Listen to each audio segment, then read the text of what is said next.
Davina Poletto has a great experience across the board with financial services. So she's been an advisor, she has worked with product providers, and she now works as a sales coach for financial advisors.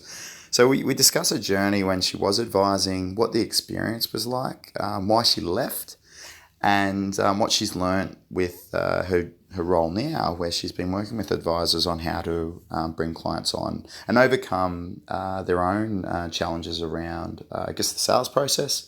Talking about sales as not being a dirty word and why that's the case. And we cover off a lot of different things around psychology of engaging with clients, different personality types. So there's a few different things covered, and I hope you enjoy it. This episode is proudly sponsored by NetWealth. Launching nearly 20 years ago, this ASX-listed company is ranked number one for overall platform functionality and user satisfaction by Investment Trends for the past 3 years. As the financial advice landscape changes, it's important now more than ever to embrace new technology and enhance the way you do business. With this change comes your chance to innovate, explore new perspectives, and realize new efficiencies. NetWealth is here to support you on this journey by providing you market-leading technology, excellent customer support, and expertise to help you innovate in your business. Visit the NetWealth website to learn more and get the PDS, which clients should read before making a decision. Products issued by NetWealth Investments Limited. Davina. Adrian. We've been talking about having you on the podcast for a while now. Yes, a long time. Yeah, it's good to have you in here. Thank you. Good to be here. So where do we start? I guess, what have you been up to for the last few years? Like, where have you come from? Where have I come from? So I have a background, probably about 20 years, funds management, financial services experience, mostly in distribution. And then I was a planner for a brief period. Mm-hmm. And also worked for one of the big four for a couple of years. And now I've yes, exactly. It was, great experience. I'd recommend it to anyone, but not for the rest of your life, perhaps. And then, I found myself now, I think probably just coming from my planning experience, I found myself in just this sales enablement. I've always had a passion for sales, and obviously being in the financial advice space. I found myself just gravitating towards financial advice sales, for want of a better word. So, a bit of a dirty word, but isn't it? Sales? Yeah. Some would argue yes, but the way I kind of look at it, if I use the analogy of walking into any kind of retail store and a sales assistant is really good at what they're doing and they know what they're doing. And they sell me a product or a dress that looks great on me, and I walk out looking great. Then obviously my needs have been met, and I'm a happy customer. So, and somewhere along the way, those lines have been blurred in terms of, particularly in the financial advice space, where we deem sales as a dirty word. And I would argue against that, because I think to be a truly great advisor and a great salesperson is actually to identify the customer needs, truly listen to the customer or the client, and address those needs. What did you dislike about the advice experience that you had? What? And don't be shy, because I guess I think everyone out there will probably resonate with a few of the points that you might make. Look, for me, I'm not going to hold back. I'll be really honest. For me, I loved actually sitting in front of the client and being able to help the client. But what I didn't like was just the pace of regulation change that came through. So during the time that I was a planner, I went through RBA, so reasonable basis of advice, and also best interest duty. So, and that was in the space of the FOFA reforms. That's right, and that was in the space of less than a year. So, just trying to keep up with that regulation change was obviously quite taxing. But then also and it wasn't so much keeping up with the change, it was more just the disruption that caused for me personally. And I can appreciate that, is not for everyone. Change is inevitable. But just for me personally, it had such an impact that whereby I kind of just really lost my confidence in wondering whether I was actually providing the best advice to my clients. Well, I suppose one of the challenges is that there's two things. You're first learning to be an advisor, and I guess you talk to people who've been advisors for a number of years, and they're like, "Well, change is always here; it's always coming." But I guess when you're at the starting stage and getting knocked on the head with starting learning, and then all of a sudden halfway through learning and not fully learning that original bit, you're being told that things are completely different. Yes. And I suppose that would I started advice around the same time, and it was tough. Like and the confidence bit is definitely, I think that really undermines your ability to be an advisor, because it's really important to be confident when you're dealing with clients. Absolutely. Yeah, absolutely. And I think that's why, I really gravitated towards the space that I'm in now. It was really wanting an opportunity to be able to provide. So I knew that I could, sell a product. I knew that I could talk to clients. I knew that I could influence them in certain ways. And for the most part, I knew what I was talking about, but it was really, okay, was that product the right one for them? And that's when I really started to question myself. So then I got into just that area of being able to provide confidence to other advisors. And now I have that opportunity. I deal with a lot of great advisors, and I think our industry in particular, and I don't think any industry is immune to this. It's really just unfortunate that a few bad apples have just probably ruined it for a lot of really great advisors. And I just really wanted to provide that confidence to those advisors who really do know what they're doing. I have one guy that I'm working with at the moment. He works for a stockbroking wealth management firm. Mm-hmm. Great guy, super keen, super smart. But just lacks the confidence in being able to have that conversation and that discussion with the client. And just with a few coaching sessions with him, we were able to really turn that confidence around. And he sent me an email the other day and said, got these guys on board, and now they're going to be doing some more things, set up a CFS portfolio with them straight away. Mm-hmm. And he was just over the moon. And what was the transformation? What triggered the change in his, the outcome that he was getting? For him, it really was about the confidence piece. It was actually just highlighting that he knew what he was doing, and it was having someone tell him that he knew what he was doing. Mm-hmm. And I think, like I said, given my background, when he kind of explained the scenario of the couple that he was dealing with, and thankfully he was dealing with an Italian couple, so given that's my background, I knew a little bit about kind of where their trigger points were. I knew they were really heavy in property. Deliver the SOA with pasta? Yeah, that's it. And then you don't talk about shares, it's just all about property? It's all about property, that's right. And it was just, how do we actually formulate that conversation that's going to resonate with that particular client and give him, and that's what's going to give him the confidence. He just needed that little kind of lever to get him into the right headspace. What do you think got him into that space of what are some of the things weighing down on, you think could have contributed to weighing down on that confidence? For him, he was in a fairly kind of boutique firm and office, and I just don't think he had the support, not through any fault of the advisor. I think many offices in that situation, like 3 or 4, advisor strong offices, they tend to not really, because I guess they're so stretched, they don't really have the time to actually people manage and succession plan and do all those types of things. So for him, I really think it was just having that support there and having someone just telling him that, yes, he can do this. He can.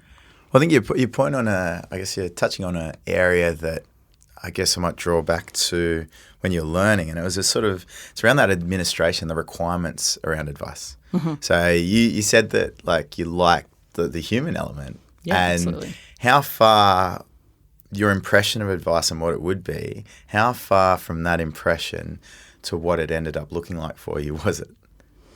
on what you would be doing from day to day, sort of thing. So what was my perception of what planning would be and what the reality was? Yeah. Is that what you're asking? No, I think the perception and the reality were fairly aligned. I think probably, if I'm really honest, you as an advisor, you end up doing, and perhaps now it's probably a lot different because we have the luxury of such advancements in technology, even in the last 4 or 5 years. And power planning is so much more streamlined, and things like Xplan and things like that. Really, really help the advisor. But for me, it was just this constant administration, and because I'm such a people person, I really struggled with the administration part of it, and doing so much work for no reward and no remuneration, and that probably sounds a little bit selfish, but yeah, I just had no idea how much administration was involved in all of that, and then. Well, that's pretty much what I wanted to hear. I wanted to hear say administration killed me. Yeah, pretty much. Because I was trying to be diplomatic. Hey, it's reality. I think there's a huge gap between. Well, it's a huge breadth of skill set if you are doing all the elements of delivering financial advice, and there is certain people that have certain unique people that can stretch across all of those areas and do them well. True. But I would argue that it's only because they've developed certain areas where they were not naturally skillful in. So the majority of people aren't. It's just impossible for people to actually be competent across that whole spectrum of requirements. So when you've got a situation where you're going through all those elements, you got the people skills, you got the administration, you got the strategy, you got the research, you got the attention to detail, you've got the, the consciousness of compliance and consistency around file notes and all that sort of stuff. Yeah. Not a lot of people tick all those boxes at once. That's true. And I personally think that there's been a sad attrition of people that would have made great financial advisors through the journey that you went through, so that learning journey, because of the environment that they had to, or because of the breadth that they had to be across. Yeah. I just think when you create too much friction against people's natural abilities or natural preferences of doing things or skill sets, what they're good at, and force them to do things that they're not good at or naturally inclined to do, I think it just that's turned a lot of good people off financial advice, which is a bit of a shame. And I think it's getting worse because of the education requirements. Yeah, I agree. Like the education requirements, they're sort of necessary in a traditional world. Sort of necessary? Really? Like it's always good to be educated, but I know a lot of people that are educated and like it. Yeah, it's not the best metric of certain outcomes that you want to achieve. But like, I think it's, I don't know. It's sort of, I'm always in two minds about it. That the new world, modern world, like it actually isn't necessary to know all that stuff. That's. Oh, for an advisor, to be across absolutely everything. Yeah, probably not necessary. Like I said, you've got power planners, you've got. Support to kind of help you with all of that stuff. Do you think if you had the right, if you slotted into, if your learning was in an environment where there was an admin assistant doing the research, there was a power planner writing the plan for you. I know you make me sound like a princess. No, to me, that's... Is it that obvious? Well, to anyone that's like really loves the front end and doesn't like the admin, like that's a setup that maybe they would still be an advisor. Is there a potential if you had that structure, you might have stayed in advice? Yeah, absolutely. And absolutely. And even, so I have a really good friend, she works for one of the big super companies. Her and I talk about financial services ad nauseum all day long. And she used to be a planner as well, but she is in exactly the same boat, like super smart, but just was really turned away by the administration and the regulation. If I wasn't in a more structured environment, or if I had that support that someone was just kind of there telling me or coaching me to say, okay, well, this is going to get better and it's not, and really explained the importance. Probably not the importance, but just that regulation piece that really. It made sense, but it was just... the rules that they set, you were able to understand them, but why were they there?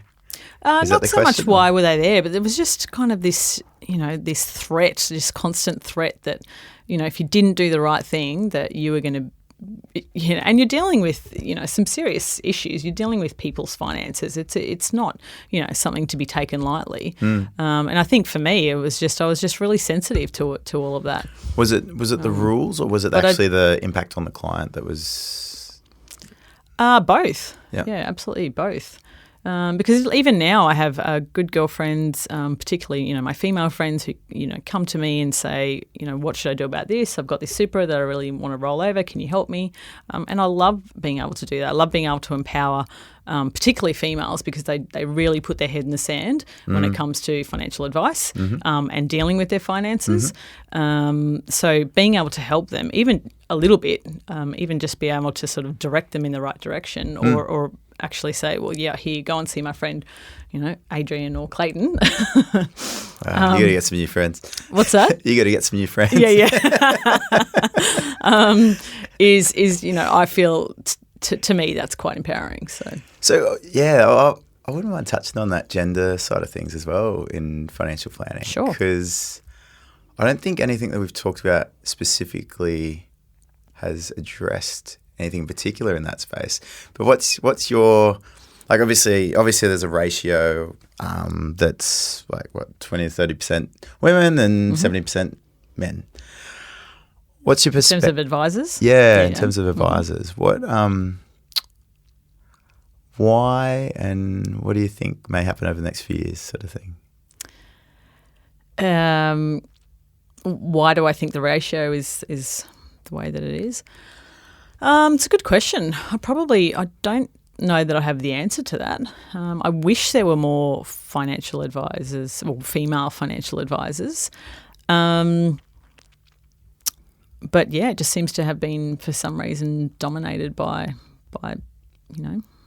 males still. Is it, I don't know, is it that sales sort of mentality, the outcomes focus, or the different sort of mentality around what's required to I guess, bring you into advice, potentially, the sales background of advice? Maybe. I really don't know, because I guess, I can only speak from a personal point of view. It's just one of those things where, I'm probably a bit different to most, because I've had such a strong sales background. So for me personally, it wasn't an issue, but yeah. So did you feel like on that journey that you've been through, was there in particular gender challenges that you felt you faced that really made it a lot harder than maybe what it could have been?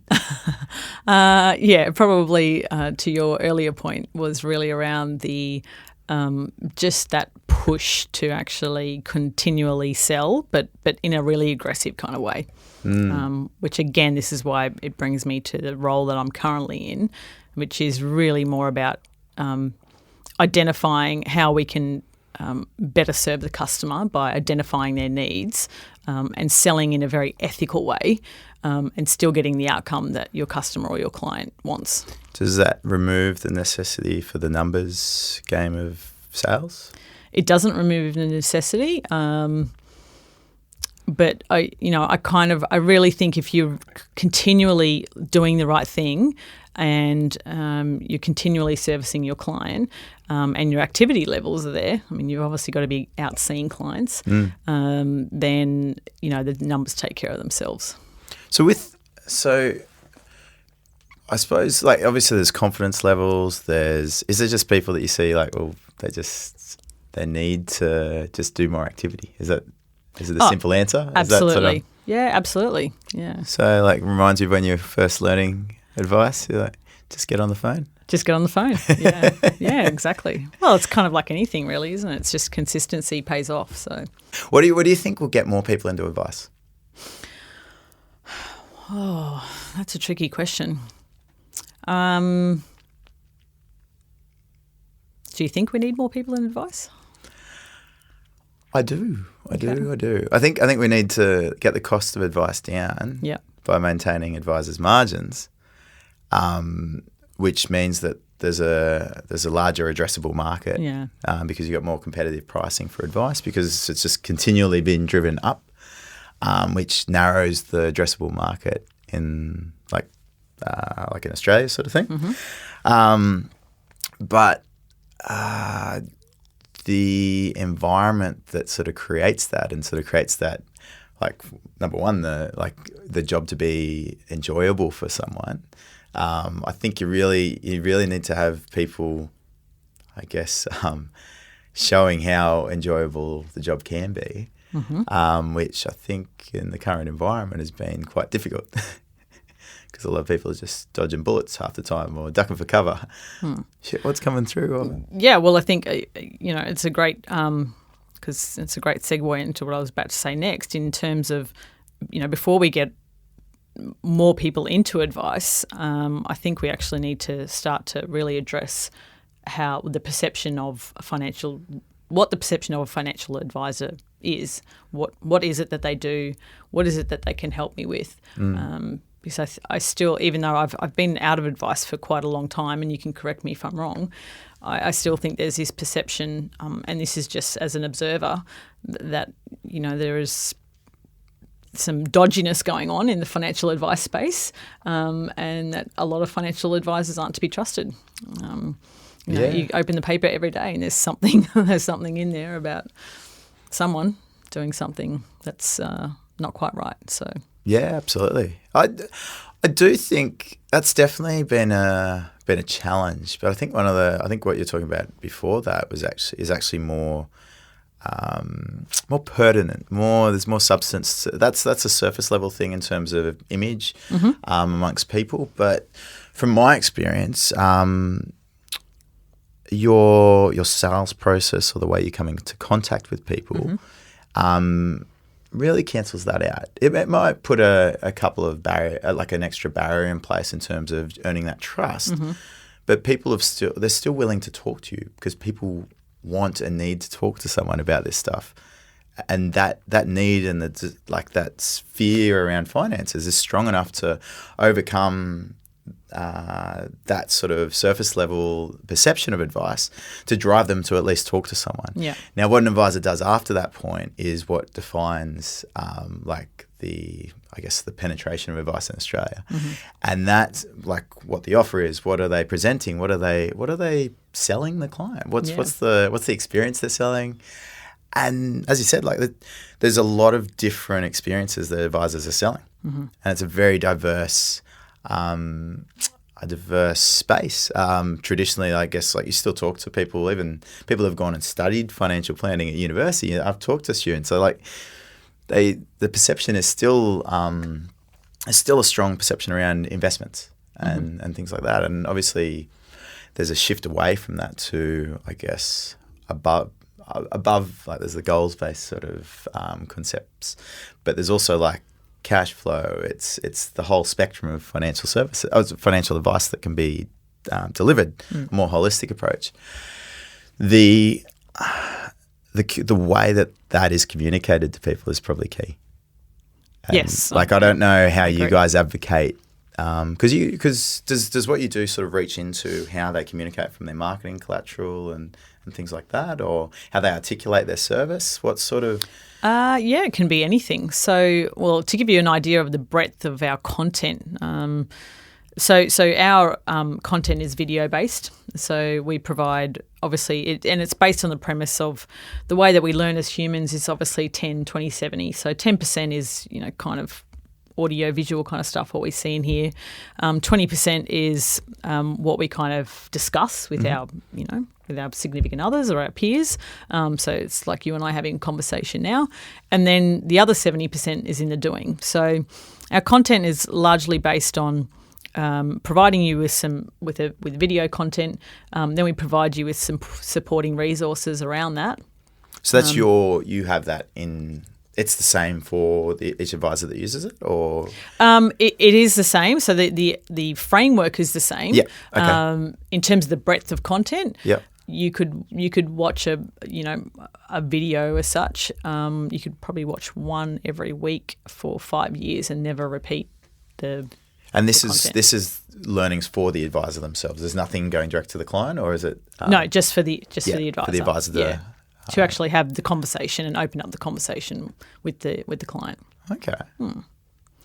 But not specific, obviously, just to... We have a heavy focus on financial services, financial services and banking, I should say. But, there's content in there for every industry.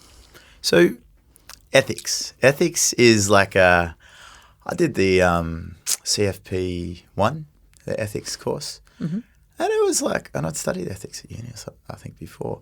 But it's a very diverse sort of like, especially in the academic area, like it's got a lot of breadth to it because there's a lot of different perspectives on what is ethical, what way of thinking is ethical, what way of acting is ethical. True. So what is the way how do you guys perceive ethics and tell us a bit about that. Good question.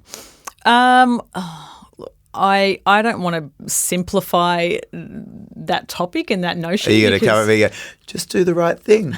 No, I'm not going to say that. But really the focus is on the customer. It's focusing on the customer needs. So the ethical aspect, the way you guys, I guess, the ethics that you're talking about is the ethics of actually not having, you're not coming and going, well, this is what we're offering. There you go. Yeah, it's just moving from nobody likes a product flogger and or a product pusher. None of us do, and still it's so prevalent, and I see it all day, every day. And particularly, I still work with a lot of. I work largely with wealth management firms, but those wealth management firms can be tied in with some stockbroking firms as well, and I find. A lot of the stockbrokers as well that have this really kind of alpha male, nothing wrong with that, but a very kind of alpha male approach to sales. Mm-hmm. And, again, going back to our earlier point, it's not listening to the client. It's just selling them a product and... This is what we've got. This is what we've Take got. it. This is what you need, yeah. Yeah. Do you see many guys or women doing pricing like that at all? In kind of a consultative kind of way. Well, in a way where they're assessing what value they can deliver a client and then pricing accordingly to that. So it's more as opposed to referencing a cost to deliver with margins. So productizing your service, it's matching, like making more money when you're delivering more value. Yeah, absolutely. Of course there are advisors out there doing that. However, I think what's probably tough for an advisor in this current market is differentiating that value. So I think the scope of what's and you've also got to obviously take into context what the client deems as what's valuable. That's another perception of the value. That's right. That's another conversation. There's often a gap there. Yeah, true. They're true. Yeah. But look at what I'm going to do. Well, it's amazing. There are some. Particularly if I take my group of girlfriends, they'd probably think I was amazing if I rolled their super over, which we all know is a really easy task to do. But and some advisors, charge like a wounded bull for just doing that. So yeah, well, that's always. I guess that's one of the things that opens up. That's sort of like, I guess, an ethical debate in itself in terms of people's willingness to pay for your services that you've priced versus the appropriateness of them actually paying for it. Yeah. Because a lot of people, it's like when people go shopping. If they see something that they just want, like, and some people have different spending profiles, but some people will just like really go pay for something really expensive just because they think it looks good or it's very true. So yeah, and then I guess the running perception at the moment is that, well, that's where the advisor should be stopping or denying the service. Yeah. Which is an interesting dynamic because you sort of when you're learning to someone like you're working your way up to actually just getting someone to actually wanting to pay for what you're doing. Yeah, that's right. And wanting to say yes. Yeah. Like, you said yes. I wonder if someone will pay for me to be an advisor for them. And that's where you're coming from. So you're coming from that place where like someone saying yes is a great thing. And you run at that and it's like, wow, that's awesome. And then you get into an environment where like, shit, you got to say no. So I think, I always found that challenging. It's different. Especially when you strive so hard to get people to say yes. Yeah, exactly. For them to say yes and then tell them no, it's tough. It is tough. Especially if you don't like saying no to stuff. That's true. Yes, you have that problem sometimes. I could have that problem. Yeah, definitely. Well, so what's the business called that you work with? So I work with a company called Sales ITV. Mm-hmm. So like I said, the content is largely video based, so all based on the cloud. Mm-hmm. And we have various different products that appeal to either enterprise level sales training, right down to individual training, but also my probably focus is really around the SME market, so that small to medium sort of business space. Okay, so larger practices, you might say. Yes. So like, how many advisors would you say? Oh, probably 4 to 5 upwards. Okay. Cool. And how can people reach you if they want to know more? They can just email me at davina@salesitv.com, or jump onto salesitv.com, the website itself, and contact me via that way. And great news, I think probably what will be particularly attractive to your client base is we've just started to work very directly with the AFA. And now we can provide CPD points for a lot of our products and a lot of our training courses. So there's talk of that going northwards of where it currently is, like up to like 50 CPD points for advisors. So that could be quite handy. Yes, yeah. Well, it is because, like I said, I think it's a really important education piece that a lot of advisors kind of forget. I think they think that just taking care of their client is enough, and and quite often it's not. It's just that capacity to elevate you to the next level, to have a better conversation that's going to lead to a better outcome. Surprise and delight, you might say. Is that? Surprise and delight, yes. That's what we're in the business of. Thank you for coming on, Davina. Thank you for having me.